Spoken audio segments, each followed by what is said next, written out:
News in Washington. This is Meet the Press with Tim Russert. Welcome again to Meet the Press. Our issue this Sunday morning, showdown with Saddam Hussein again. Why is he still there? What are the military options available to teach him another lesson? We'll talk with the man who led our troops in the 1991 Persian Gulf War, retired General Norman Schwarzkopf. Some allies and Arab nations seem reluctant to punish Saddam militarily. Will the United States go it alone if necessary? We'll ask the President's National Security Advisor, Samuel Berger. And in our Meet the Press Minute, figuring out Saddam is nothing new, former Secretary of Defense Dick Cheney, 7 years ago. Talked with people who do know him in recent days. I would not underestimate him.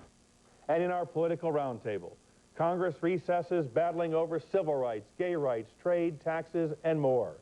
Here to sort it all out, NBC's congressional correspondent Lisa Myers and conservative radio talk show host Rush Limbaugh. But first, the very latest on the building crisis in Iraq. Let's go to NBC's Keith Miller, who's in the Persian Gulf this morning. Keith, what is the latest on the situation in Iraq, and what are the expectations of the people of Iraq? I think the people, Tim, are expecting a conflict, a military conflict. We know that there are long lines for the gas stations, people trying to fill up their tanks. There's a run on kerosene and other staple goods. People expecting a U.S. military attack at any time. Of course, the military propaganda machine within Iraq is at full speed, warning people about what may happen next. And we've seen those pictures of those supposedly volunteer human shields, more of a promotional video than a sign of patriotism. Tim? Madeleine Albright, the American Secretary of State, is in the region. She is heading to Kuwait. What kind of reception will she receive in the country that the United States saved from Saddam Hussein only 6 years ago? A remarkable turn in events today, Tim. I would say that a mission that was difficult has become almost impossible. Kuwait has announced that it does not favor U.S. military action to resolve this crisis. Madeleine Albright is on a four-country hop through the Gulf trying to drum up support for military action if, in fact, it is needed. She's received a firm rebuff here in Bahrain. They do not want to see military action. So she's almost a very difficult mission. She says her talks here in Bahrain were fruitful, but no good news is coming out of Kuwait and perhaps not Saudi Arabia either. Keith, will the Arab countries publicly say, don't bomb Saddam, but privately give us a wink and a nod and say it's okay? I think what we may see is the Arab countries, the Arab leaders saying, look, we do support the UN resolution. We want those inspection teams back into Iraq regardless of nationality. So they'll support the UN resolution, but not openly support a conflict with Iraq. However, if we were to attack, I suspect you'll see a lot of winks and nods quietly in the Arab world. Saddam Hussein has no friends among the Arab world. However, the people of Iraq do, and that's probably the issue here. Keith Miller, thank you for joining us this morning. Be safe, and we'll talk to you as the week continues on NBC News. And joining us now, the man who led American forces in the war against Saddam Hussein just 6 years ago, General Norman Schwarzkopf. General, good morning. Good morning, Tim. Let me ask the question that is repeated over and over in living rooms all across America. Why didn't we eliminate Saddam Hussein in 1991 when we had the chance? Well, you know, eliminating Saddam Hussein isn't a very easy thing to do. First of all, the United Nations mandate called for us to kick them out of Kuwait. It did not call for us to go into Iraq or Baghdad. Had we done that, the coalition would have ruptured. I think it would have been the United States and the UK only that would have gone in. And I'm not too sure. As a matter of fact, I'm quite sure when we got there, we probably wouldn't have found Saddam. Don't forget Panama, a little tiny country where we had thousands of Americans on the ground ahead of time. We still couldn't find one man named Manuel Noriega.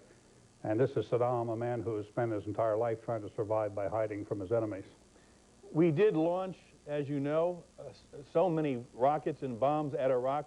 Were we hoping that perhaps one of them might catch Saddam Hussein asleep in some center or some site?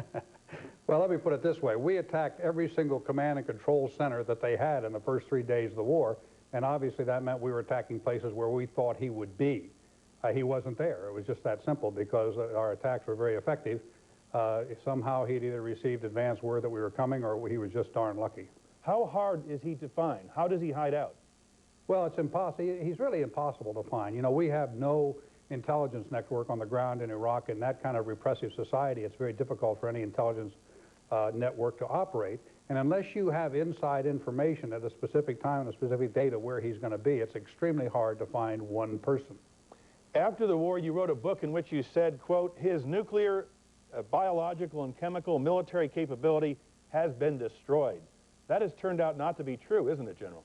Yeah, I think that his delivery systems have been destroyed pretty well. He's still got the Scud missiles, but that has a very limited range, and he never did have a chemical capability, delivery capability with the Scuds. All he had was a high explosive ability.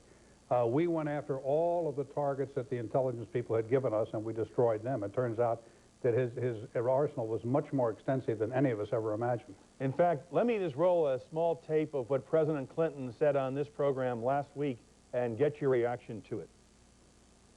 These monitors have been there working since the end of the Gulf War to look for weapons of mass destruction or materials used to make weapons of mass destruction. They have found and destroyed more weapons capacity, the monitors have, than were destroyed in the entire Gulf War. General, that's an amazing statement, that the monitors in the last 6 years have found and destroyed more chemical and biological weapons than were destroyed in the Gulf War. How could that be true? Well, it's very simply the fact that they're on the ground and they can find them and know where they are. Again, when you're in Saudi Arabia, operating out of Saudi Arabia with airstrikes, you have to go on the information that's given to you by the intelligence community, and it was very difficult for anybody to find and pinpoint the exact locations. As I said, we went after his production facilities that we knew they had. We went after the bunkers where we knew those weapons were stored. But that's, you know, we hit all the targets that we knew of. That brings us to our current dilemma. During the Persian Gulf War in 1991, we dropped 88,000 tons of bombs on Iraq. And yet, he was able to maintain his biological and chemical weapon capability. He has hardened shelters.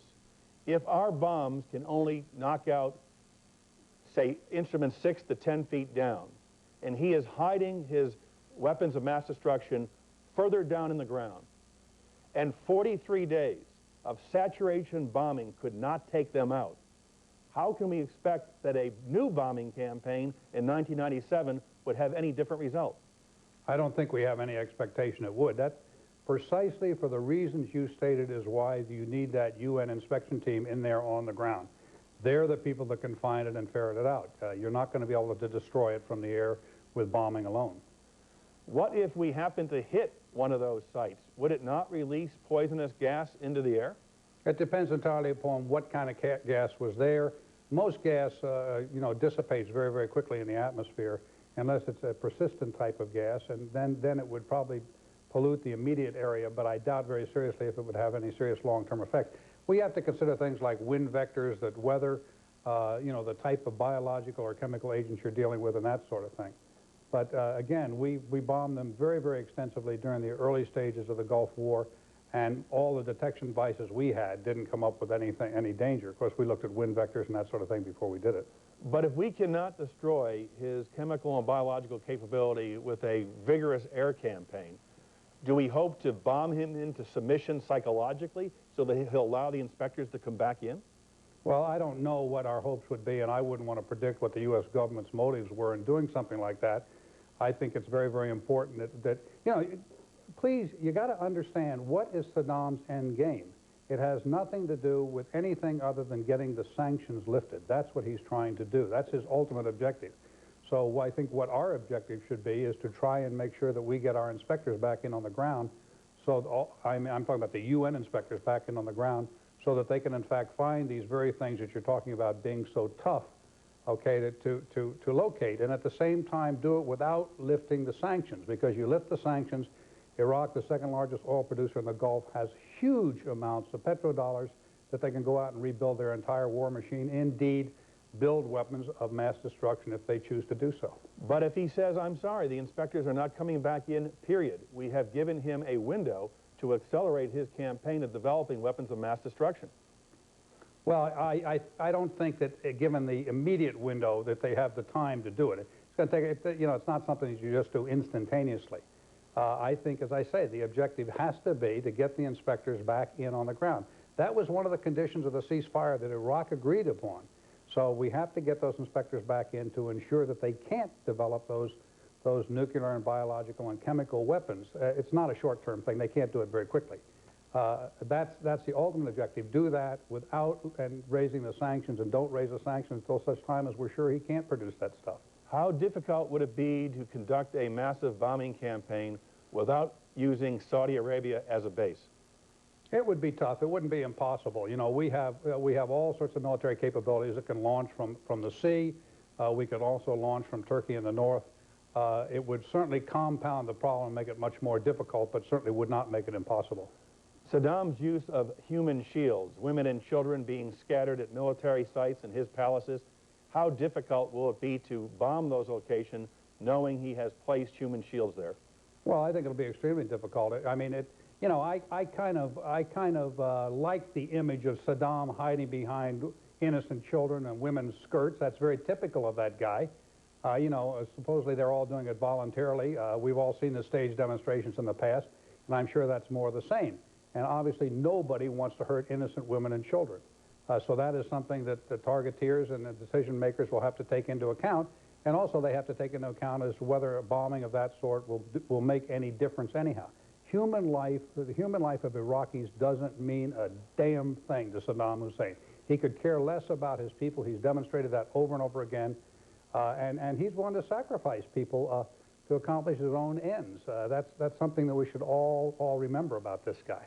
General Schwarzkopf, your educated guess, knowing Saddam Hussein, the way he operates, knowing the stakes that we're now playing with, what is your educated guess how this all turns out or plays out over the next few weeks? Well, it's very, very tough to guess at this point. Obviously, the United Nations must prevail in the long run. The initial steps must be diplomatic. Diplomatic steps are only valid if they're backed up by military steps. We shouldn't lose sight ever of what he really wants, and that's he wants the sanctions lifted, and the fact that the coalition was showing great stress through Russia and France and China and Egypt and Kenya in the Security Council gave him the opportunity to do what he wants to do. Now is the time for the coalition to come back together. If it comes back together, if France and Russia send very strong signals to Saddam that they will not back him, that's very necessary. Then I hope the United Nations will prevail and military action won't be necessary. But the end game is still the same. Saddam is doing all this to get the sanctions lifted. Basically, if he gets the sanctions lifted, he wins. If he doesn't get the sanctions lifted, then he loses. If the coalition does not coalesce, and there's some indication it is not as we speak this morning, should the United States go it alone militarily if need be? Well, I think that's a decision that has to be made by the President of the United States, and I wouldn't presume to make that judgment. There's an awful lot of factors. Again, if you're going to take military action, you have to ask yourself, what's it going to accomplish? And you have to make very sure it's going to accomplish something before you do it. Otherwise, it can be counterproductive. General Norman Schwarzkopf, we thank you for joining us this morning. You're very welcome, Tim. Coming next, the President's National Security Advisor, Samuel Berger. Then our political roundtable with Lisa Myers and the one and only Rush Limbaugh. Meet the Press is sponsored by FedEx. Fast, reliable FedEx. It's the way the world works. One day, a young designer decided he could change the very shape of the world. How could he be so brash, so bold, so utterly successful? He simply discovered a doorway to the world that in the blink of an eye let him travel farther, set his sights higher, and look in directions he never could before. He wasn't always so daring, but with FedEx, it's the way the world works. GE begged me not to exaggerate during this commercial. So I'm just going to say that switching from ordinary bulbs to GE halogen lighting will give you a whiter, crisper, brighter light. I'm not going to say it'll make your home look like new, or, you know, make Junior more presentable, or even make you look younger. Hey, all I'm saying is, you ought to try them. I'm not promising any miracles here, folks, but with the revolutionary GE halogen effect, you'll definitely see a difference. So, you want to drive for Budweiser. How about being a stock car driver? Hey, that's me. A dragster driver. That's me. An IndyCar driver. Hey, that's me. Well, then how about being a designated driver? Yeah, everybody can do that. Budweiser reminds you that the designated driver always ends up in victory lane. My dad bought this farm in 1927. He knew these fields like the back of his hand. This land's been good to us. It's fed my family and thousands of others. Trouble is, the experts say that by the year 2050, world population will nearly double. And because people will demand more food of higher quality, farm output will need to triple. Since our planet's not getting any bigger, these fields will have to work harder than ever. That's why new farming technologies are so urgently needed. With help from military satellites, I can create precise maps of my fields that help me pinpoint where crop growth isn't what it should be. Then, by treating those spots, I can get higher crop yields from the same amount of land. With this new satellite technology, I know precisely where to apply chemicals and fertilizers, and that's good for the environment. Proclaiming the good news about precision farming methods is important to the Archer Daniels Midland Company because feeding the world is our business. National Security Advisor Samuel Berger, welcome to Meet the Press. Good to be here. Saddam has once again said, if the United States flying a UN mission of reconnaissance, U-2 planes, if they resume those flights, he will shoot the aircraft down. One, will we resume those flights? Yes. How soon? In the next few days. And if Saddam attempts to shoot them down, we will react or respond militarily? Those flights are all the more important now, Tim, than they were even before, because since he has thrown out the inspectors on the ground looking for weapons of mass destruction, it becomes all the more important for us to be able to observe them from the air. If he were to fire on those planes, it would be a big mistake and it would have serious consequences. We would have to respond militarily. It would have serious consequences. Saddam's son has a newspaper. He has called for attacks on American and British installations all throughout the world. How are we guarding against that? Well, we're obviously watch these things very carefully in terms of any threats to Americans or to foreigners internationally from characters like Saddam Hussein. And again, obviously any attack on an American or American citizen from Saddam Hussein would be a serious matter and would require a serious response. Well, in lieu of these threats and the events in Pakistan the last few days where Americans were killed, are American installations and embassies on a higher state of alert? All of our installations, I think, are on a higher state of alert. Of course, the Pakistani situation is somewhat different. It may or may not be related to the fact that we have apprehended, tried, and convicted the gentleman who is, or the man who was responsible for murdering CIA agents who were entering their, going to work. We've just had a conviction in New York of Ramzi Youssef. What those demonstrate is after years and years of searching for these people, we found them, we brought them back to the United States. If you're a terrorist, there's no place to hide. Let me share with you what several commentators have written, that Saddam has already won, that he has humiliated the United States of America, he has kicked out all the inspectors, he is now developing his campaign and weapons of mass destruction, and we are basically in a position of not being able to do anything about it. I think that's just fundamentally wrong. First of all, number one, Saddam has united the international community against him in a way that probably hasn't been the case since the Gulf War. Just 2 weeks ago, we were unable to get a resolution in the Security Council increasing the sanctions. He took this action against the monitors. That resolution passed 15-0. It was reiterated the next day. So number one, he has united the international community against what he's done. Number two, as General Schwarzkopf just pointed out, he still is subject to the most massive, pervasive sanctions regime in the history of mankind. And he's thrown away the key as long as those UNSCOM inspectors are out. And number three, we're engaged in a very intensive diplomacy to try to get our allies and friends to intensify the pressure on him to reverse course, because if he doesn't, it will be a dangerous situation for the world. Honest answer.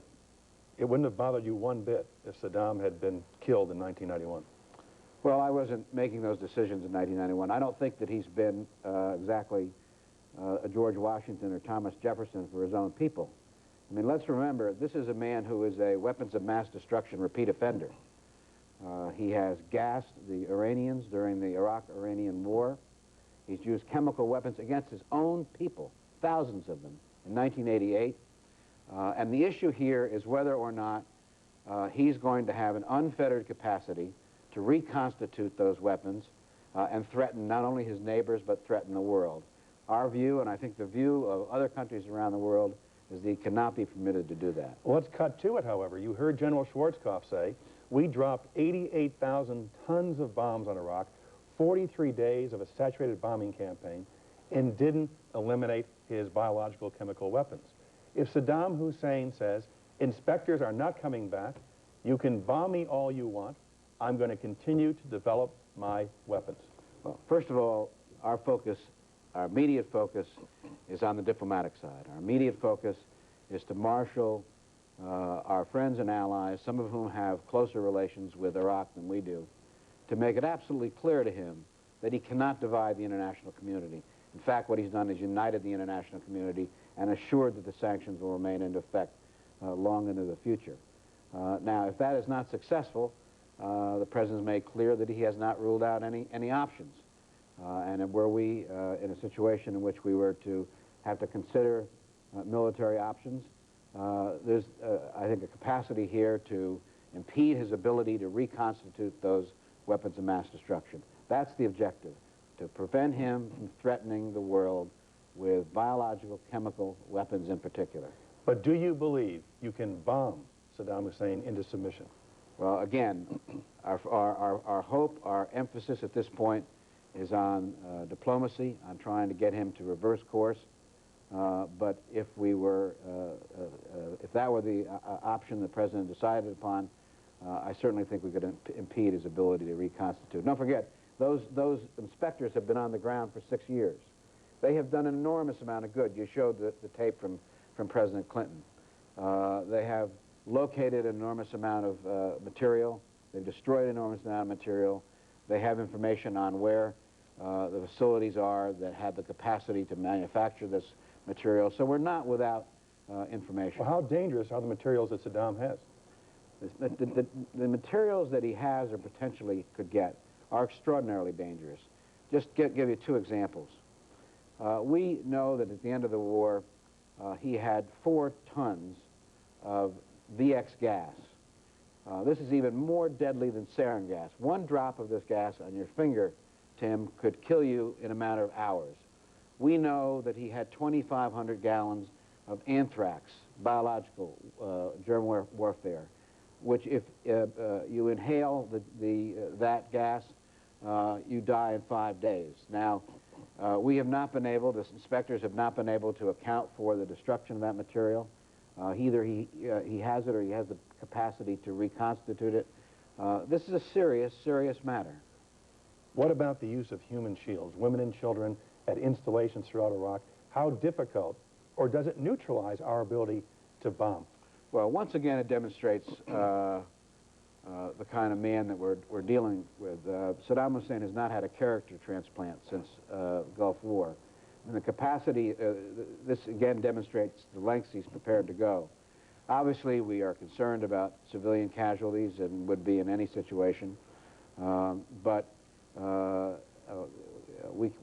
can't be the only consideration, and we would have to act in a way that we felt both achieved the objective of impeding his capacity with minimizing casualties. If Saddam came to you and said, I will let the inspectors back in to inspect my biological chemical war development if you lift the economic sanctions, would you take that deal? No, not this. No. This is like the the escaped convict saying he's complaining about the prison food. I mean, let's get the Saddam Hussein back into the regime, let the regime proceed, and as he then complies with this resolution and the other key resolutions of the Security Council, we can talk about lifting sanctions. So you would consider lifting the sanctions if he complied? It's always been the United States government position that if he complied with Resolution 687, which is the one we're talking about here, that principally deals with weapons of mass destruction, and the other key resolutions that come out of the Gulf War, that we would be prepared to lift sanctions. Let me say, instead, he's not moving towards that direction. He's been engaged in the last 6 years in subterfuge, in hiding these weapons, in harassing the inspectors, in blocking their access to various facilities. This is not a man who has been trying his hardest and cooperating and simply is frustrated because we're not appreciating the strenuous efforts that he's making. This is a man who has been steadfastly, consistently impeding access of these inspectors, even when they were on the ground. Notwithstanding that, they've had a great deal of success. And joining me in the questioning today is NBC's Foreign Affairs correspondent, Andrea Mitchell. Good morning, Mr. Berger, Tim. With all due respect, Mr. Berger, you say that Saddam Hussein has not succeeded in dividing the Allies. You got a watered-down, weaker resolution from the United Nations. Today, Kuwait, the country that of all countries ought to be willing to take military action against Saddam Hussein, said that they are opposed to military action. So aside from Great Britain, you have France, Russia, Egypt, the rest of the world, Kuwait, saying that they would not support us in taking military action. Hasn't he succeeded in dividing the Allies, and hasn't the Gulf War coalition fallen apart in the past 6 years? No. First of all, the issue of military action is not the issue that's on the table today. The issue that's on the table is whether or not the international community is absolutely firm in saying that what he's done is wrong and must be reversed. President Chirac this morning issued an extremely strong statement. The statement from the Kuwaiti, there have been other statements from other Kuwaiti officials. Well, he's a foreign minister. Well, but there's defense ministers, and there are lots of ministers. The fact is that the Arab countries in Saddam Hussein's neighborhood know him better than anyone, and they understand the threat he poses. And at the end of the day, they are not going to impede our ability to do what's necessary. The fact is that 2 weeks ago, the international community was unable to come together on a tough resolution. He threw out the UNSOM inspectors. The international community now is absolutely united and in sending a firm message that he is out of compliance, that what he's done is dangerous, and that he must let those inspectors back in. That's where we want them to be at this point. We don't have to. We're not at the point here where we need to be talking about. But you need the threat of military action. Now, would we take military action if they are all against us? Would we go it alone if we had to? I would say this, Andrea, that obviously our first preference is to solve this through diplomatic pressure. Solve this by a concerted effort on the part of our friends and allies, some of whom have more direct contact with Saddam Hussein than we do, to get him to reverse course. Failing that, we obviously would prefer, if we had to work multilaterally, to operate multilaterally, but the President has made very clear that he has ruled out no option. Now, Madeleine Albright is in the Gulf trying to get some of the Arab leaders to sign on, and as we heard from Keith Miller, bad reaction in Bahrain. She's expecting a negative reaction in Saudi Arabia. Why won't the Arab states stand First of all, up? I don't know. I've spoken to Secretary Albright. I don't know, perhaps your correspondent has, but that's not my impression. I think she had a good reaction in Bahrain. And again, what we are seeking to do at this point is to get the countries of the world to come together very strongly and very firmly and say that the threat that this man will use weapons of mass destruction, chemical and biological weapons, as he has before, as late as 1988, 10 years ago, is so dangerous that we must get him to reverse that. So our preference here is to do this through diplomatic means. If that is not successful, we will have the capacities that we need to take other action. Will the Saudis let us use their bases to fly offensive missions? I have no question that we will have what we need to do what we need to do. From the Saudis on the ground? I'm not going to get into specific operational matters. I think that would be unwise for me to do that, but I'm very confident, Secretary of Defense is very confident that we will have the capacity we need. Now, Israel has said that this time, unlike what happened 7 years ago, if attacked, Israel will respond. How helpful is that, given the fact that that only complicates our effort to line up the Gulf? Well, you're pretty far down the road here in terms of whether Israel has made this statement. I understand whether Israel will respond to an Iraqi attack in response to an attack that we're not yet ready to indicate that we're prepared to do. What we are focusing on is trying to intensify the pressure on Saddam Hussein through diplomatic means. If that is not successful, we will have to consider other measures. One of the things Secretary Albright made very clear to Prime Minister Benjamin Netanyahu when they met just the other day was that his recalcitrance, his opposition to a Middle East peace agreement, has made it more difficult for us within the Arab world, has lessened our clout with our Arab allies and neighbors. Isn't that the case? Well, it's extremely important that the Middle East peace process get back on track for a whole series of reasons. I mean, the fact is that the Middle East peace process, when it is holding together, when it is moving forward, tends to hold the region together. And when it is unraveling or stalled, the region tends to move So Israel apart. has hurt us in this regard. Well, I don't want to ascribe responsibility here. The fact is that we would be far better off, not only in terms of this situation, but in terms of the long-term interests of Israel and the long-term interests of peace in the region if the peace process gets back on track, and that's going to take some risk-taking from all the parties. Bottom line, Mr. Berger, put yourself in Saddam Hussein's shoes. How does he save face with his own people, now that he's whipped them up into a frenzy, and still comply with your demands? Well, first of all, I think that satisfying public opinion for Saddam Hussein is not a high problem. I mean, this has not been, I think polling is not a high art form in Iraq. I think the way he saves this situation is to let the inspectors back in and proceed with the work of those inspections and comply with the Security Council resolutions. And if he complies with the Security Council resolutions, there is light at the end of the tunnel.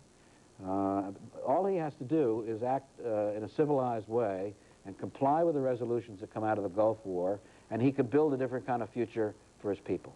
Before we go, let me quickly turn to another subject and show you something that President Clinton said on this program last week about his meeting with the president of China. I can put it on the screen there. I asked President Zhang about that. The question about was the Chinese government involved. He emphatically denied to me personally that the government had tried to do anything to influence the outcome of this election, and he said that he would cooperate with that. How are we going to follow that up? What cooperation will we have with the Chinese to convince the American people that the Chinese did not try to influence our American elections? Well, you know, this is for the Justice Department and the other investigatory bodies to follow up. The White House is not an investigatory agency. The President, I was at that meeting, the President did specifically raise with President Zhang the issue of these allegations. President Zhang was very firm in denying them, but the President indicated that it was important that China cooperate. He indicated that China would cooperate. So I assume that is an avenue that will be taken up by the Justice Department. I would, on the China front, though, note today, Tim, that a very happy development, and that is the release of Wei Zhisheng, probably the most prominent political dissident in China.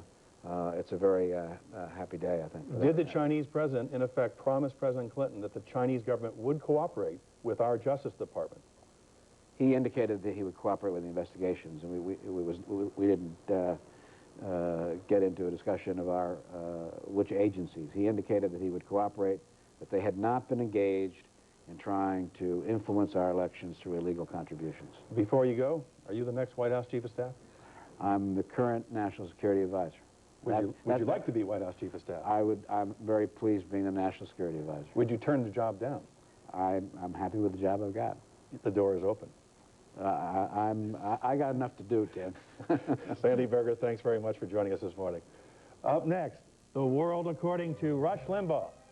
And then our Meet the Press Minute with former Secretary of Defense Dick Cheney from 7 years ago. Here comes the airplane. It's coming into land and there's an open hangar. Oh, no. Look at the big airplane. How long have you disliked airline food? Open, open, open. No, not open. Perhaps you've known since you were a child. Oh, yes. What a good baby you are. That's why United has hired Chef Sheila Lukens of the Silver Palette Cookbook to create our meals. And Coach, of all places. We were on vacation Oh, your sunglasses. when we realized we were sitting on a gold mine. Rubber sunglasses. Too bad none of the stores saw it that way. So, any more bright ideas? Actually, yes. I can see clear. Our own website.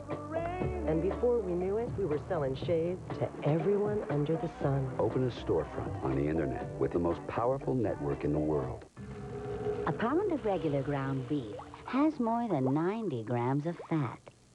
Harvest Burgers for Recipes is fat-free. It's already browned, so you can use it wherever you'd use browned ground beef. And make all your favorite foods a whole lot lower in fat. Want the flavor without the fat? Get all vegetable Harvest Burgers for Recipes. New from Green Giant. There are some people who don't need a refrigerator with sleek built-in styling or with an interior capacity unsurpassed in its class.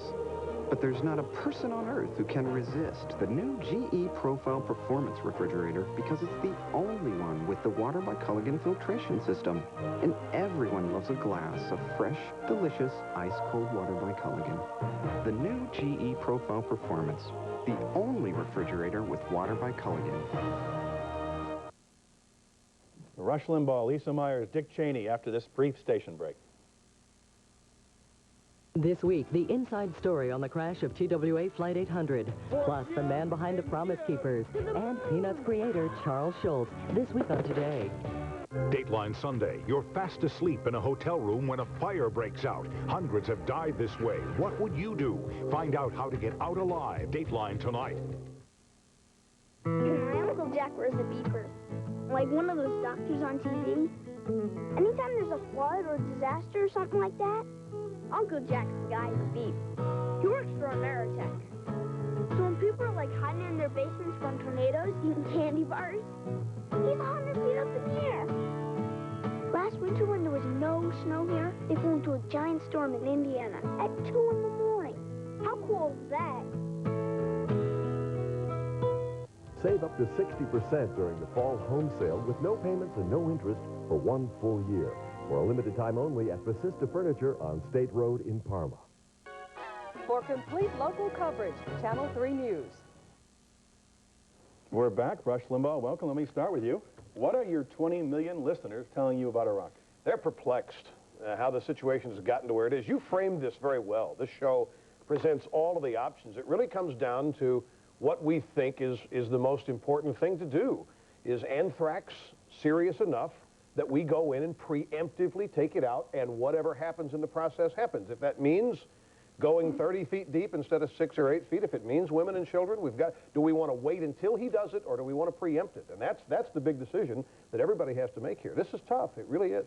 Lisa Myers, Capitol Hill, have the Republicans and Democrats on Capitol Hill given the president a blank check? 2 weeks ago on this program, they basically said, anything the president wants is fine with us. Now the Republicans are beginning to grumble that it looks like the United States is being pushed around, that the UN response has been weak.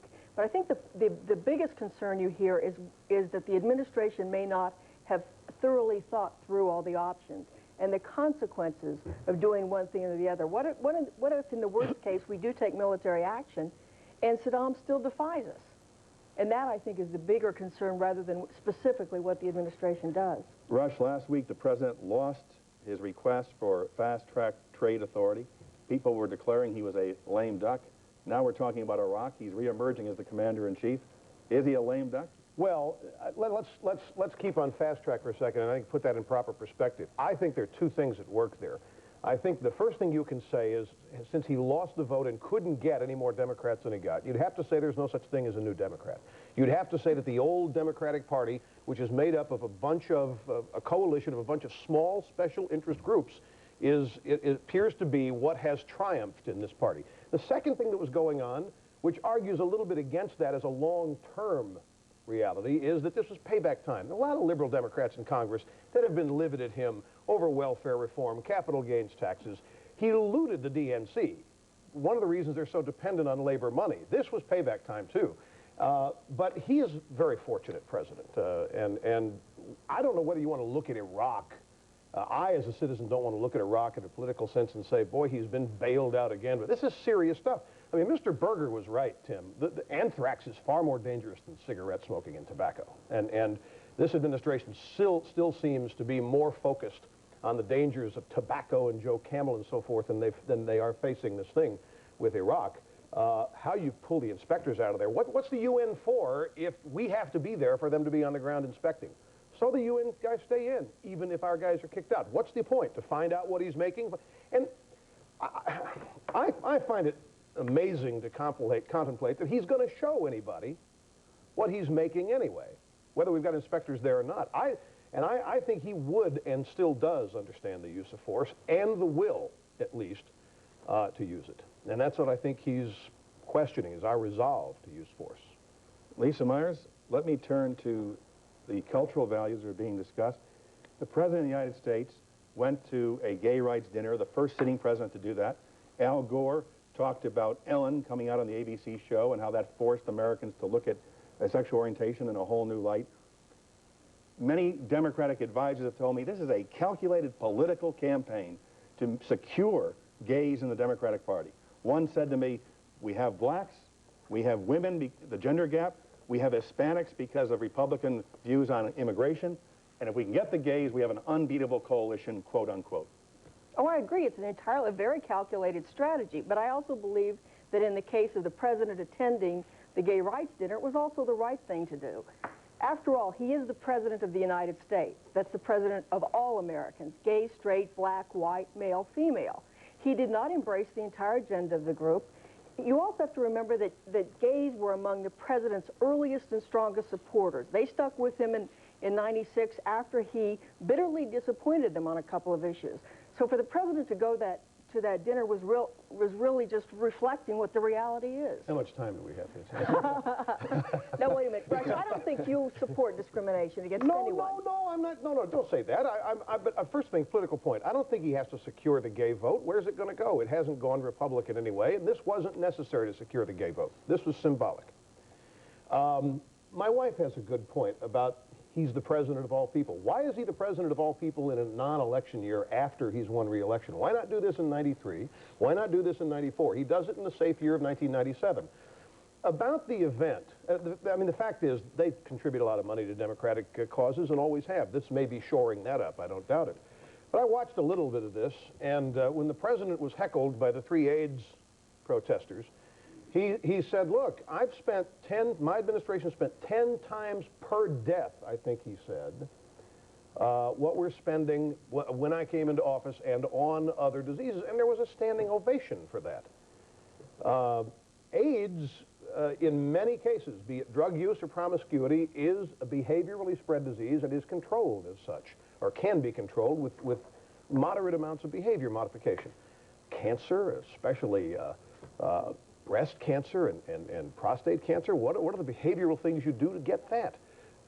And for there to be one group of Americans cheering that others are not getting funding versus the funding they're getting, and the president standing and supporting that, I think it was a little unseemly to me. I was a little bit distressed by it. How big do you believe cultural issues, societal issues like this and others will play in the 2000 presidential campaign? I think they are huge. I think the cultural education issues, I know that taxes are going to still be a big issue because the Republicans, Tim, have swerved into that one. Didn't matter which way they were steering, they just happened to run into it. And I think they'll hold on to that. They successfully, one of the few times it's happened, boxed Clinton into a political corner that he I think, made a misjudgment on, and that was supporting the IRS. A corner he got out of rather quickly. Oh, yeah, it was a record flip-flop. He did get out of it, and he's going to now try to turn it as though it was his idea all along, which is typical. But cultural issues are going to really matter, especially if the economy stays anywhere near its current performance level. Let me ask both your reaction to something that's in the paper today. The Board of Education in New Orleans has voted to change the name of George Washington Elementary School. Remove Washington from the name because he was a, quote, slave owner. Rush? I think this is nothing that anybody should be surprised at, Tim. I have, on my radio program, been aware of revisionist history for a long time, and been trying to remind people that Columbus Day is now, of course, a bad thing because Columbus brought racism, sexism, homophobia, environmental destruction. White Europeans did all this. This is being taught now in certain universities. We have teachers. I got a Harvard professor. I read a story not long ago in a Wall Street Journal, or maybe it was the New York Times. He was outraged because you got a class of students who are so incapable of saying that something is absolutely wrong. They would not condemn Nazism because they hadn't been alive and weren't in the Nazi shoes, so it's not fair for us to condemn Nazism as wrong. We have two Americas shaping up here. This, I think, is indication that the civil rights leadership in this country, the Civil Rights Coalition leadership, is actually into segregation, not integration. And George Washington is the founder of this country, and for now a group of people to come along and try to say that the founder of the country, I mean, that's the foundation, I mean, that's the building blocks on which everything was built, is flawed, is an indication that they don't think it's their country, and they want really no part of it as it exists, and that's bad. Because they're being taught this, Tim, and it's unnecessary. Lisa Myers, how do we deal with this when a group of Americans believe that George Washington's name is not appropriate for an elementary school? Granted, he was a slave owner. He happened to free his slaves before he died, didn't like the policy, spoke out about it repeatedly, but he also is the founder, the first president of our nation. Well, this is a retroactive political correctness just run totally amok. I mean, by the standard by which this school board used, which was that George Washington did not respect equal opportunity for all, well, if you apply that on women's issues, no one would pass in previous centuries, because it was not until the early 1900s that women even got the right to vote. I mean, you can go back and look at this on any issue and find someone lacking on just about anything. Now, I do draw the line, I think, when it comes to flying the Confederate flag atop a state capitol. I can understand why people would not want that flag flying across their state. You have the roots of this, I think, in multiculturalism. Multiculturalism for the longest time has basically been to take a bunch of kids who don't know any better and tell them that they don't have a shot in this country. They don't have one chance whatsoever, no shot at all because of their skin color. America is genetically racist and will forever be. And they're taught to grow up hating their history that they haven't even lived. And nobody's put their foot down and said, this is wrong.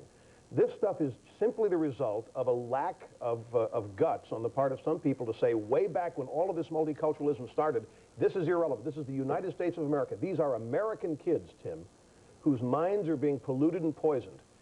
How is it that you can take kids from all over the world who were not born here, bring them here and with the proper family values and different races, and they can run rings around people born in this country, university admissions, California at Berkeley, and yet people born in this country seem to think they have no choice simply because of the color of their skin. They're being taught that, and we've coddled it because we haven't wanted to make them mad, and nobody's wanted to run the risk of being called a racist, but this is the outgrowth of it. There are two Americas here, and until somebody is willing to stand up and say, and I think the Senate Committee on Bill Land Lee, in fact, is trying to do so, is trying to say we're not different anymore. The president's nominee to be head of the Civil Rights Division. Let me turn to the year 2000. Who is talking about these kinds of cultural and social issues? Forbes. Steve Forbes. Steve Forbes on the Republican side is who's talking about them. You like him? Well, he's doing everything right. Steve Forbes made some mistakes in '96 and is addressing them in the cultural area. He's, I think, pretty solid on fiscal matters, economic matters. I know, you hear talk about Kasich having presidential aspirations. I know that John Kasich, budget chairman, House, I think he is going to focus on the cultural issues as well. I think, and it's going to open the door for a lot more candidates, Tim, than the usual suspects we have now. Do you think the American people could buy into a billionaire like Steve Forbes, or will we hear a lot about class warfare? No, well, they bought into Perot. Enough people bought into Perot. I mean, remember you telling me, I was stunned 2 years after the election, he still had 14% in the polls. They bought into Perot. If it's done right, and that's, I think Forbes is doing it right. Forbes is trying to speak to everybody about, and the people in New Orleans ought to listen to this, the sense of opportunity that this country provides everybody.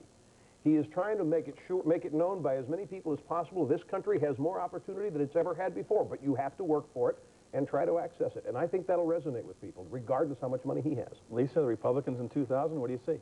I agree with Rush that Steve Forbes has the most organized candidacy and the most compelling message at this stage. I think the messenger's fatally flawed. I cannot see him selling in a general election. I can't see him winning the primary. I think Republicans would be are going to take a closer look at people like Governor George Bush of Texas. One of the things that is appealing about him is he is one of the few Republicans who can actually win the Hispanic vote. He can win the soccer moms. He can take back some of those organized groups or non-organized groups that the Democrats believe that they have captured. Well, not to be defensive here, the question was who now? I make no predictions about a nominee, and I am asked this everywhere I go, and I couldn't tell you. I mean, you ask any Republican who's out there turning up the heat and lighting flames, nobody's going to give you a single answer. There is no Ronald Reagan out there right now. There just isn't.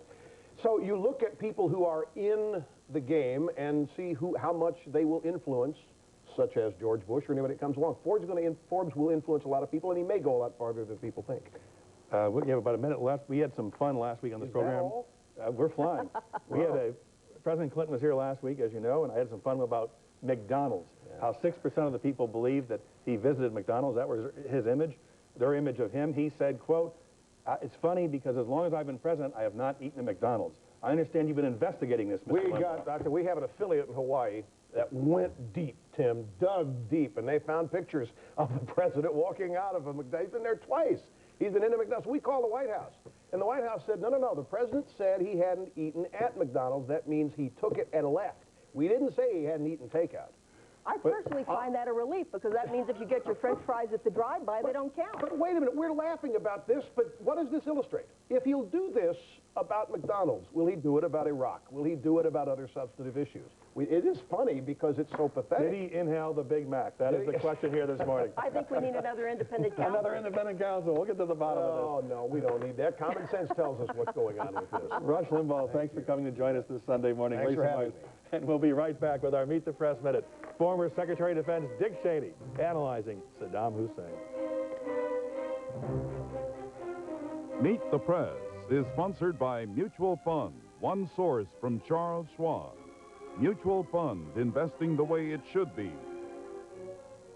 When Wall Street served up its stock du jour, the manager of Steinrow Growth and Income Fund dined elsewhere. He looked for the undervalued, the unfairly maligned, and whatever it took to find them, he did. Who knew to go with him? Over half are customers of Mutual Fund One Source from Schwab, where over 600 no-load funds are all in one place, along with the tools to choose them. Call now and get our select list free. Investing the way it should be.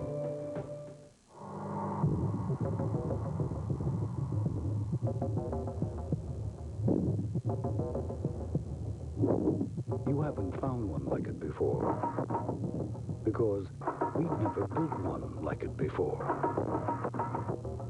Introducing a new kind of LS400. You never felt so connected to a car.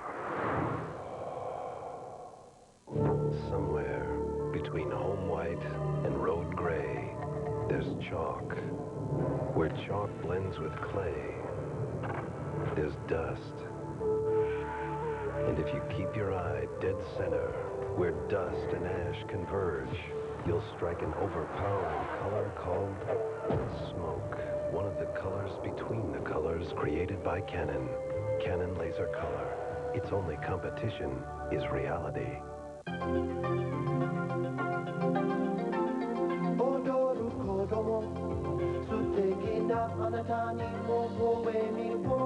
When Tokyo Electric Power turned to GE for its advanced turbine technology, it gave Tokyo the largest, most efficient power plant of its kind in the world, which means more jobs for people back home and a better future for the people of Japan.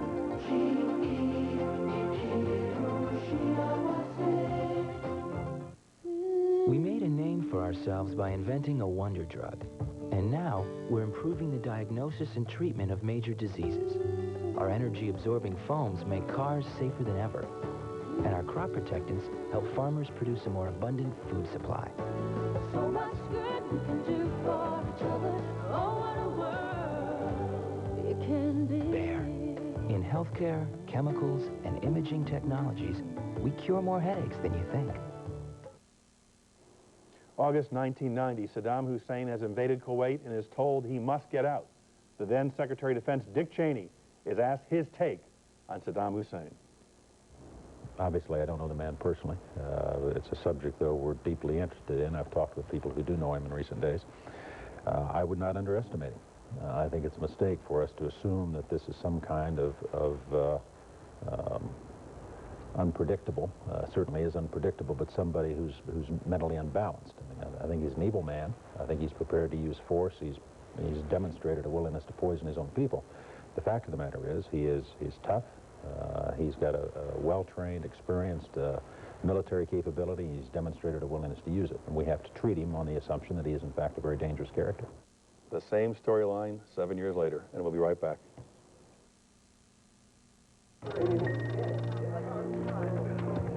Didn't this training start at 6? Yeah, where is he? This is ridiculous. I'm not going to sit here and take this. Feeling a little frustrated? I know. Tired of waiting? You don't understand what's going on? That's how it feels to fly sometimes. Make it your responsibility to make sure no one feels that way on United. Compared to the rest of the industry, United is heading in a different direction. I wrote this letter. Dear Lotus, I think the web should be used for surfing and having fun, not for business. Business is boring. Mikey Powers. You know what, Mikey? Guess what? You're a kid. You can't boat, you can't drive, you can't handle the fact that big companies are using the web to save $1 billion and get the products to market faster. All you care about is fooling around on your computer, right? But who pays for that fancy computer, huh? Your parents. How do they make money? Business. So you know what, Mikey? Go to bed.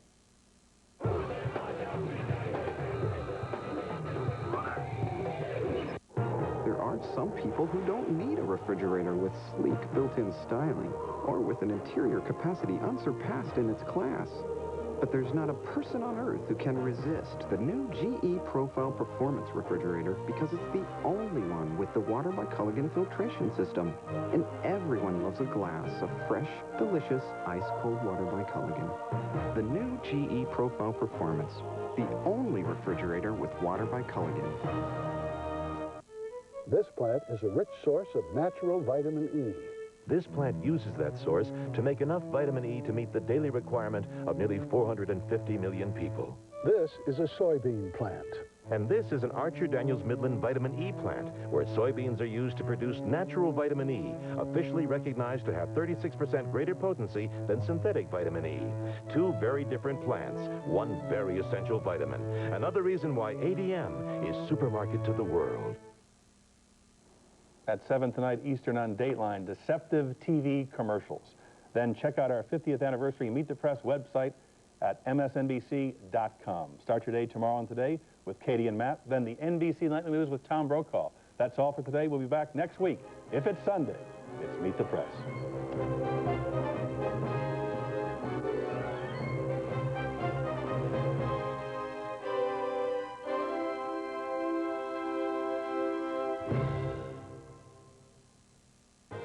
The world is now watching Meet the Press with Tim Russert. NBC News, now more than ever.